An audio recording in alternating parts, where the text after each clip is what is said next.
Hello hello les meeples, aujourd'hui on reste sur le thème du Cosmos mais on quitte les contes et légendes pour s'intéresser à trois choses que vous ne savez peut-être pas encore sur la série Wakfu. Ne tardons pas plus longtemps et attaquons le vif du sujet en parlant du héros de cette série, Yugo le Nabo ou encore Yugo l'Héliatrope. Vous qui connaissez la série, vous savez qu'étant un héliatrope du Conseil, Yugo vieillit bien plus lentement que les Douziens. Cela a comme conséquence qu'il reste dans un corps d'enfant alors que 8 ans se sont écoulés entre la saison 1 et la saison 3. Mais si je vous disais que cela n'était absolument pas prévu par Ankama. Et oui, à la base, Yugo devait vieillir progressivement en même temps que le reste de la confrérie et avec ses spectateurs, nous en l'occurrence. Cela aurait permis d'aborder des sujets bien plus matures, ce que la série fait, mais avec toujours un peu de retenue. Cet élément scénaristique improvisé est dû aux pressions qu'aurait reçues Ankama de la part de France 3 pour ne pas vieillir son personnage principal afin que le public cible de la chaîne reste inchangé. Ainsi, si nous n'avons pas pu avoir un Yugo grandissant à l'image de Goku dans DBZ, c'est à cause de personnes qui s'imaginent mieux savoir que nous ce que nous aimons. Des personnes comprenant que très peu de choses à l'intérêt scénaristique et nous prenant pour plus bêtes que nous le sommes. Que j'aurais aimé revivre ce que j'ai vécu petit en voyant Goku évoluer. Quand j'y repense, c'est aussi absurde que s'ils avaient voulu empêcher Harry Potter de grandir.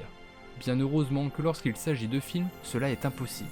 Cependant, je félicite Ankama car ils s'en sont bien sortis et cela a même permis de faire naître quelques problématiques intéressantes comme l'amour impossible entre Amalia et Yugo. Mais cela reste une consolation bien maigre comparée au champ des possibilités qu'Ankama aurait pu avoir sans cette contrainte. La deuxième info que je souhaite partager avec vous concerne toujours notre fidèle héros.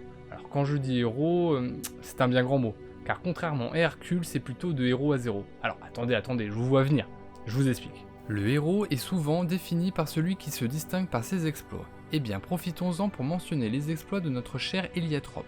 Avez-vous seulement fait attention que notre petit héliatrope préféré n'a vaincu aucun de ses adversaires principaux? En premier, parlons de Nox. Bien que le Xelor était sur la retenue, Yugo s'est bien défendu.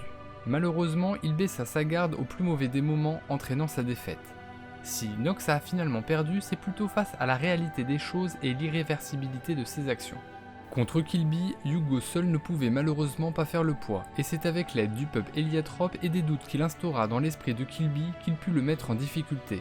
Mais malgré tous ses efforts, Killby lui était bien supérieur, et c'est l'intervention de sa sœur Dragon, Shinonome, voyant son peuple s'entre-déchirer, qui fit le choix de stopper son propre frère. Concernant Ogreste, après la recrudescence des dégâts engendrés par son chagrin, notamment sur le royaume Sadida, Tristepin fit le choix de se mettre en route vers le Zénith. Yugo ne pouvant se résoudre à laisser son ami se charger seul de l'ogre, il récupéra les Sidophus héliatropes sans l'accord de son frère dragon et se mit en route pour le mont Zénith afin d'affronter le monstre. Cependant, malgré tous les efforts déployés, Ogreste, détenteur des Sidophus primordiaux, fit comprendre aux deux téméraires qu'il fallait beaucoup plus que de divinités pour lui faire plier le genou. Au final, c'est l'intervention d'Otomai, permis par la distraction de Yugo et Tristepin, qui réussit à extraire les œufs de dragon du corps d'Ogreste, stoppant sa folie et mettant fin au fléau du monde. Le dernier adversaire qu'il dut affronter est Toropo, et encore une fois, Yugo ne put vaincre cette version de lui-même plus expérimentée. Le grand antagoniste de la saison 3 lui était bien supérieur, pouvant affronter l'ensemble de la confrérie à lui seul. Seul le stratagème d'Echo a pu mettre en déroute le plan d'Oropo. En effet, celle-ci ayant foi dans les sentiments d'Oropo pour la confrérie ainsi que la fratrie, elle décida de proposer un choix impossible à l'héliotrope. Soit maintenir son plan de détruire l'Inglorium, mais entraînant la mort de l'ensemble de ses compagnons, fratrie et confrérie compris, ou bien renoncer à la quête qu'il prépare depuis des siècles.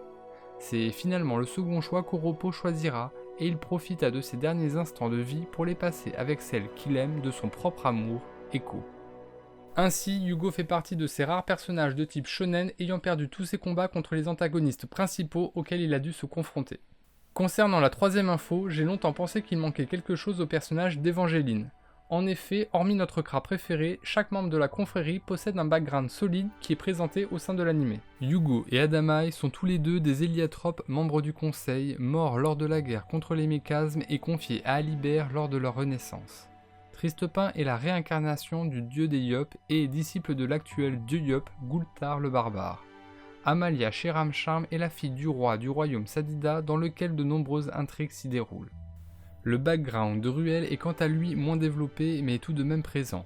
Héritier de la famille Strode, il eut de nombreuses vies durant son parcours comme bouffe-voleur, serveur, chasseur de primes et bien d'autres métiers. On apprend même qu'il eut une femme nommée Harpagon. Cependant, pour Évangéline, nous savons que très peu de choses, hormis qu'elle a une petite sœur Cléophée et qu'elle fut envoyée très jeune au royaume Sadida comme garde du corps de la princesse. Cela pose question. Pourquoi si peu de choses ont été proposées pour Évangéline contrairement aux autres? Eh ben, Toth nous a donné la réponse, en nous révélant qu'une backstory sur Évangéline avait été envisagée avec d'importantes révélations. Ainsi, dans ce passé qui n'a jamais eu lieu, Évangéline aurait dû être placée volontairement par le clan Kra comme garde du corps de la famille Sheram-Sharm afin qu'elle puisse gagner leur confiance et le jour venu agir dans l'intérêt de sa mission d'infiltration comme l'aurait fait un espion. À l'image d'Itachi dans le manga Naruto qui privilégia Konoha au détriment du clan Uchiwa, elle aurait très probablement fini par épouser la cause de la confrérie, rejetant ainsi la voie qu'on aurait préalablement choisie pour elle dès sa plus tendre enfance. Cependant, l'écriture d'Évangéline, faisant d'elle un personnage droit, honnête et fort, ne collait plus avec le rôle qui lui avait été imaginé en première intention. Et pour un souci de cohérence, il a été décidé judicieusement d'annuler cette backstory.